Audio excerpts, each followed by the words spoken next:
Assalamualaikum. Salam. Welcome back to school. Terima kasih kepada Kak Karina dan Abang Khairul sanggup luangkan masa untuk ditemu ramah dalam perancangan X Budak 9. So, dalam sekarang ni saya ingin mengambil kesempatan ini untuk mengucapkan tahniah atas keputusan cemerlang dari seluruh warga kerja Warta9. Thank you. And hari ini kita akan membincangkan tentang beberapa perkara, khususnya teknik-teknik belajar, dan saya harap abang dan kakak-kakak boleh share dengan kita orang. Okey, soalan pertama khusus kepada Kak Dana. So, baru-baru ni akak telah dipilih menjadi salah seorang pelajar terbaik SPM 2014 di peringkat kebangsaan. Jadi boleh akak terangkan sedikit mengenai anugerah itu? Okay, basically bermula ada dua. First was the beasiswa nasional, dia untuk top 50 in Malaysia, and then lepas tu yang anugerah cemerlang tu untuk top 20 in Malaysia. So basically yang dia pilih tu berdasarkan markah SPM atau keputusan SPM mana dia pilih, sebab lembaga peperiksaan they have the marks, so sana dia akan dapatkan markah and dia akan allocate yang top 50 from SPM tu, and then the top 20 pula dia akan pilih, dia screen down balik and then dia tengok balik dengan core curriculum sekali, dan dia filter sekali lah dengan core curriculum. So that anugerah and that beasiswa tu it covers for until degree, they give a beasiswa di degree lah. Yeah. Oh, wow. Okay. Seterusnya untuk teknik belajar, kita boleh mulakan dengan subjek bahasa. Kita mulakan dengan Kak Karina dulu, bahasa. Bahasa? Bahasa BM. BM and DI lah. Okay. Okay, kalau BM, we have to always Google the karangan contoh, because I'm really bad at BM. I never dapat A, never dapat A plus. So usually in BM, you just have to focus in class, listen to what your teacher has to say, and always baca Google perkataan bombastic, ya. Ami tahu perkataan bombastic. And shout out to Ami Rafi. Okay, lepas tu kena hafal, taklah hafal, just get used to the format, and usually semua karangan lebih kurang, so you have to macam lama-lama akan biasa lah. Okay, basically sama je, because cara belajar BM tu benda yang sama, BM or English.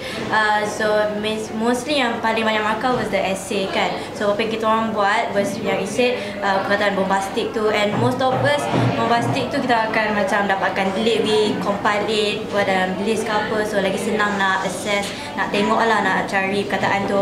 Lepas tu frasa-frasa juga and peribahasa, and then another thing is like bahasa karangan tu kita practice juga macam panjang dia macam mana, and then nak balance kan, sebab kita orang diberitahu yang SPM dia kena balance perenggan dia berapa banyak kena tulis. So that one, so itulah tips-tips cikgu tu, memang kita akan ikut benda betul tu, akan absorb semua tu, lepas tu baru apply dalam karangan, buat so it will become insyaAllah a good karangan lah from what we say. So the list, the karangan dalam bahasa Melayu, the best way to start is probably reading karangan contoh, especially in Google. There are a lot of karangan contohs in Google, especially written by budak-budak santai, budak-budak asrama. They're really something. They have a lot of bombastic words. So first, you have to understand the basic fundamentals of the karangan. Just baca and just look at how they write the karangan. So after that, you can incorporate it with what your teacher has taught you, and just list down the bombastic words. And in reality, in real life, buat lawak, buat macam pada hari ni saya mahu berkongkan kong ada tu. That's basically just insert that perkataan bombastic in your daily life. Macam cakna, peka kan, cakna, saya rasa cakna sebab saya takut kursi ni berjatuh, gitu. So insert and incorporate your bombastic words in your real life, so you get used to the karangan. And about the karangan structure perenggan, you just have to practice, read, and keep reading karangan. Untuk next part is subjek-subjek factual yang memerlukan nota dan hafalan seperti sejarah, agama dan biologi. Abang? Ada? Yang subjek sejarah and agama and biology and all those that requires hafal. For me, I really like hafal hafaling, memorizing. I really like memorizing these things, so it's okay for me. But for others yang memang ada yang malas nak hafal semua, it's basically just because dia tak minat. So first you have to minat that subject first. Macam history, first I realised that our ancestors had a lot of repercussions and backlash with each other, so I learned how they, why, how, which. I ask questions. These factual subjects, you have to ask questions. You have your teachers, you have to ask questions. Just ask them about what you're not sure about. And then most important thing, after asking questions, you have to write down what you learn, and write down what you find out. Also write down your questions, and also have fun. Use bombastic words. Okay, for me yang benda-benda ataupun subjek memerlukan hafal ni, basically sebab kan dia panjang and banyak nak hafal, tapi sebenarnya dia ada point tertentu yang kita kena tahu, and tak semestinya we hafal the whole textbook, the whole entire thing. So like what I did is memang I will screen down the points lah, macam letak buat point untuk topik tu, lagi senang nak hafal. So bila buat point tu, at least kita tahu like berapa banyak. And then biasanya ada certain topics yang memang memerlukan macam fakta tu dia hafal dan tak boleh lari jauh. So masa tu, dan yang tu yang buat nota lah, macam buat mind map ke, buat nota supaya lagi senang lah nak bila revise tu.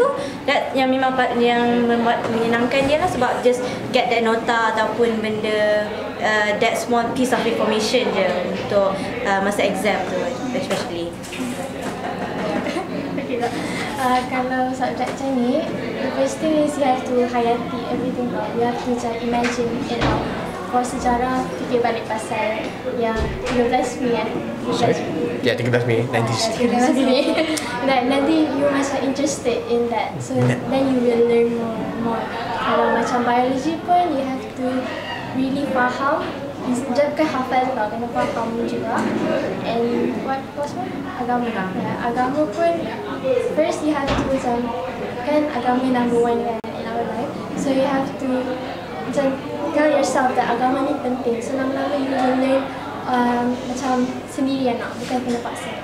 Lepas tu kalau subjek macam ni, usually for me, I will dekat exam, I will start reading everything like from the first chapter 2 to 3 months before, so you get to cover everything.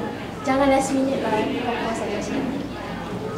Untuk yang last, untuk teknik belajar is subjek-subjek pengiraan seperti maths, physics, chemistry, mod maths dan prinsip account. Kak Diana? Okay, for me, biasanya benda-benda ni memang no other way tapi practice lah. Consistency to practice tu memang penting. Okay, for maths and mod maths, basically dia fully on practicing numbers, so you have to practice. And then the other things like accounts, chemistry, dia ada half-half reading and kefahaman, and also that one's pengiraan. So pengiraan tu memang like accounts is my extra subject kan, the extra untuk SPM ni. So for extra tu like kena lagi banyak focus on that one. Okay, and then let's say for maths mostly consistency tu biasanya faham konsep dulu. Apa-apa yang belajar, semua kena faham konsep dulu, baru macam dari konsep fundamental tu baru boleh leverage jadi benda lain, nak tackle soalan lain. So bila dah faham, dah foundation tu dah strong tu, baru boleh tackle all the other questions whatever it is. Okay, kalau maths everything ni, first you have to know the subject first. So most people because most people tak suka maths semua, sebab tu diorang fail tau. Maths saya senang je. You have to first love the subject and then faham everything. And kalau satu soalan tu tak boleh buat non-stop the same question over and over again until you get it. And for maths and every kira-kira ni, you have to macam faham how to use the formulas, sebab because most of people don't tengok one example, so expect semua soalan macam tu, biasanya tak. So macam faham formula tu betul-betul. So nanti boleh lah kat sana, insyaAllah. So the thing about maths is, it's true, you have to like the subject first. And nak like tu depends lah. I mean, I also didn't like maths. I really hated maths until a certain period of time where I realised that Maths is just studying at Maths is just not about Maths. You have your teachers, you have your books, you have your mentors, you have your. The fact that Maths is actually Maths is actually useful in real life. You have to understand that. Yeah, it really is. In engineering and Maths, I want to shout out to budak LK yang tak suka Maths. No way. Kalau korang nak ambil engineering, memang kena ada Maths. Okay, so nak pasal understand concept, write down and ask questions as usual. But then there comes the problematic part, practicing. Practicing tu lah yang semua orang malas kan? Malas kan? Malas. Okay, kejap. So, Maths, you have to practice a lot lah. You have to motivate yourself. Macam mana? It depends. For me, I'm a lazy person. I didn't like to do Maths latihan sebab latihan repetitif sama je ni je. Compared to factual, just kira hafal je. So, I consulted a tuition teacher, Mr. Aru. Shout out Mr. Aru. Mr. Aru, he provided me lots and lots of latihan, and every time I didn't finish it, he would not shout lah, macam just marah lah. But that marah it has a point. It motivates me to finish my work, and that's the basic fundamental of additional mathematics. You have to practice a lot, not just mathematics, physics, anything that requires calculations. Practice. Understand the concept by minat and questions, and then just practice a lot. So the next is question for you. Sebelum ni, abang ada cakap yang abang belajar pakai puns. Boleh abang terangkan sikit? So yang pasal pun ni kan, kita nak cerita pasal pun ni. Pun, I embrace panology. Embrace macam agama. Panology masa Form 4. So when I was Form 3, my life was dull, not really that funny.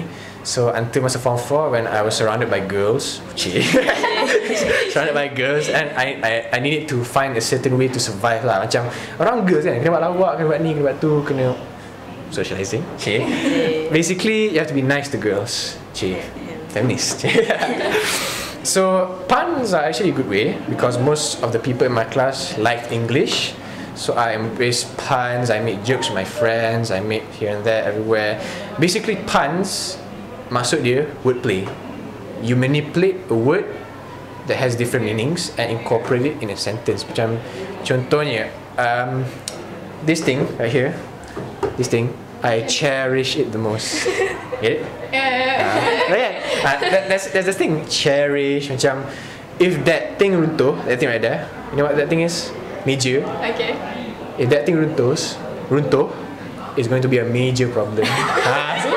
That's an example of puns, humor, and the most not really funny thing or punny thing about these puns is that it also teaches me about real life. It also teaches me about real life because in puns you can use words that are similar but they have different meanings. It shows that life also has different meanings as well. So you get to live how you want to live your life, you get to be social, you get to be here and there. So it's indirect lah, as I said. Basically, if you want to learn or like puns, you gotta have huge vocabulary, you gotta read a lot, you gotta go to Tumblr ke Twitter ke Facebook ke, just macam Google puns or funny puns and you get to see very, very funny puns like macam satu bullet, just a bullet, tak bullet, pistol, kena tembak, dia balik rumah sedih. His wife, another bullet, asked him, what happened? I got fired. That's the thing lah, humor. And since these puns also work well in macam contohnya study bio, for example, this part here is called the funny bone because it's humorous. Yeah, this bone right here is called the humorous. So I said, you incorporate the puns in your learning methods so that you can memorize and learn well. And that's how I learn stuff. Through puns. Awesome. Okay, kita kembali pada Kak Adriana. Sebenarnya kita semua tahu Akak merupakan ketua pengawas. Akak juga aktif dalam KOKO, especially Formula 1 in schools. Dan Akak juga cemerlang dari segi akademik. Macam mana Akak uruskan masa Akak untuk perkara-perkara ni? Okay, for me, I know everyone has their different methods, but for me, I have my own timetable, daily timetable. Okay, if you want to touch on, let's say, Koko or school activities, let's say pengawas. For me as a prefect, and I was head prefect, I remember I loved my job. So the duties and masa rehat after school, I went to stay back. I didn't mind doing it because it was something that I like to do, and it didn't burden me with the prefect duties. Walaupun masa rehat tu kena tugas, and then some people belajar, but to me tak semestinya because masa tu kalau prefect tu contohnya we have our own responsibility kan, so like tanggungjawab tu lagi penting, amanah tu tanggungjawab. Okay, that tu dari segi sekolah lah, and then dari segi time masa tu as for school. Okay, for me like memang I will try not to waste time as much as possible. So macam masa waktu sekolah, free time buat homework or buat apa-apa yang to be done, like prioritize, finish what you have to be done first, and then lepas tu bila ada free time, lepas tu maybe either study benda lain or do whatever that needs to be completed lah. So for me that's why lah macam disiplin tu penting, disiplin, time management. So kena tahu which one kena fokus dulu, nak fokus study dulu. For me memang I prioritize my education, so whatever it is, prefect ke, koko ke, apa-apa pun as long as prioritize study tu, clear that off first, baru can go on with the other things. So I think that's how I balance dapat with the grade. So alhamdulillah last year, especially Form 5, it wasn't stressful for me. Form 5 was really fun. It was one of the best years for my entire school life. So what I'm trying to say here is, if you balance your time properly and you have time management, then you won't have problems and you won't be stressed. Have fun. Yeah, have fun. Stresnya isu penat ni. Remaja-remaja saya cakap pasal penat, diorang penat nak belajar dan also puaskan hati semua orang, make everyone happy at the same time. Jadi macam mana abang dan kakak menangani masalah tu? Pilih. You first. This penat thing, dia tak surprising. Even I'm penat. Every time balik sekolah, mesti nak tidur atas sofa, baring nak peluk bantal yang gebu tu. So yang penat ni is basically, how do I say it? It's not it's not new and it's not surprising. And the thing is, you have to know how to counter this penat thing, kan? Tahu macam mana nak counter penat? You can. But basically, you have to fill your time and motivate yourself. Tu je. If you want to counter penat, you have to fill your time and motivate yourself. Fill your time with lots and lots of activities. If you have stuff A to do, complete stuff A first. If you have stuff B to do, then complete stuff B first. And motivating yourself is really important. Macam for me, I like funny stuff. So instead of just tidur or buat bodoh all day, buat benda-benda yang tak berfaedah, I just went to surf some websites and read some articles, and then sometimes in these articles I also find puns. So I start to read about puns, I read about here and there, everywhere, and I realized this thing is not a waste of time at all. I used some of my puns in my English essay. Like, there's an English essay about H2O. So in the end, it was about saving water. In the end, I just wrote, so what are you waiting for? Save water. Just like that. So basically, if you want to overcome this penat problem, have fun, fill your time, and motivate yourself. You can have fun in a lot of ways. Friends, family, internet. Of course, you have to know your limits. So basically, that's penat. That guy is penat. Continue. Okay, penat tu to me ada dua lah, like physically penat, mentally penat kan. Physically maybe lepas either you do sports or jogging or whatever physical activity you do, but mentally penat is also one thing lah. Maybe like after a long day maybe at school, and then lepas tu sometimes some people have tuition or extra classes, and then by the night time you're too mentally tired to actually do anything else. But okay, for one thing to counter it is know your limits and take a break when you need it. Don't just go on straight 24 hours. There's no point studying 24 hours, but trust me, if you do it along like even if you're tired, you force yourself to study, nothing will go in. So that's why bila penat tu, take a break, take a rest, do whatever you want to do your hobby or take some time off. So but you must know like you must limit your time lah, like whatever you want to do. Let's say even if you want to watch TV or you want to go on your social media, it's fine, no one stops you from doing it. You can, but after that you must know when to stop. After that, continue again. So after that, you'll be refreshed, and then you won't be too much focused on your brain. Would be, how to say, like cram your time, and that also applies to not last minute studying, but in other ways also. Just have time for yourself, and also you need to know how to balance what you like to do and what's your priorities. So, yeah. Nap. Talk about nap. Okay, dengar tak? Okay. Kalau nak overcome rasa penat ni, first of all you have to, when you know you're tired, you have to take a rest now, like what they said. Sebab just like me, when I penat, I taklah push myself nak belajar je. I have to relax and kadang-kadang tak TV je, makan macam tu je lah. And but you have to know your priorities. You can't just relax je because you punya alasan sebab you penat. So that's one of the reasons why people fail, because orang selalu guna alasan. And you said something about nak puaskan hati orang kan. First of all, you have to know that you're doing this for yourself. Then when you know that you're doing it for yourself, then you boleh puaskan hati orang because you do the best. And apa kau cakap? The thing about self-satisfaction is that my first motivation in getting good results is to beat Adriana. Okay. Actually not beating lah, macam pergi sebelah macam in some way, but for me, I always like say my motivation for me, like when you say satisfaction too.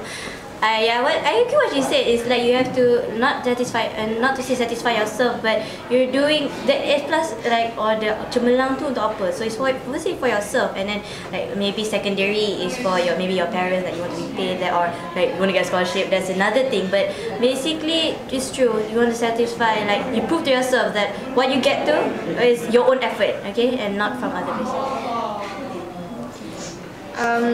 Next one, kerana kakak dengan abang dah cemerlang kan dalam SPM kan, cemerlang kan, straight A+. So rancangan selepas ni? Rancangan kedua. Sorry. Rancangan I still honestly don't know what I want to study. So for now I will just go. I got a scholarship thanks to straight A+. I decided to go to Sunway College, A levels in pure science because I like science. And when I'm there, I would explore a lot of options. So only then I would know what I want to do later on. So needless to say, rancangan seterusnya is still how do I say this? It's still far away. For me, it's not young. I wanted to become a doctor. Okay, so yeah, I know that's a common dream. But then over the years, then I started to find more interest in it in myself, and I knew that when in Form 5, I thought that was what I wanted to do. And alhamdulillah, with this straight A+, you can go out there and get the scholarships. Like even now, scholarships for medic is quite hard to find. So alhamdulillah, just say about the Mara lah. Yeah, the truth is not tell you the truth, Mara scholarship and JPA by next year, medicine, pharmacy, architecture, dentistry, medicine, pharmacy, dietetics, architecture, no more overseas. Okay, so basically that's why I found it hard. But alhamdulillah, with this beasiswa national, memang they cater for overseas. So alhamdulillah, with that straight plus is what you get your dream. I mean, like you will basically it's easier for you to get what you want. And for informatic medic too, inshallah we do my A levels here first, and inshallah I'll try to do medic in UK. I target to do in UK. Okay, actually my ambition is to be an actuary. Tapi most of the people tell me actuarial science susah, and like I can't do it sebab macam people yang dulu pandai pun tak boleh buat. My cousins pun tak boleh buat. But actually right now I am under KYS because thanks to Cikgu Rukia. What is KYS? College Hiasan Science. Business school, and then accounting program. So I'm just going with the flow, and because I know Allah knows what's best for me, and because I've been applying for scholarships, but I'm still waiting for a scholarship that could help me follow the route to being an actuary. But so far baru dapat for accounting. So maybe Allah nak tunjuk yang I'm more suitable for being an accountant.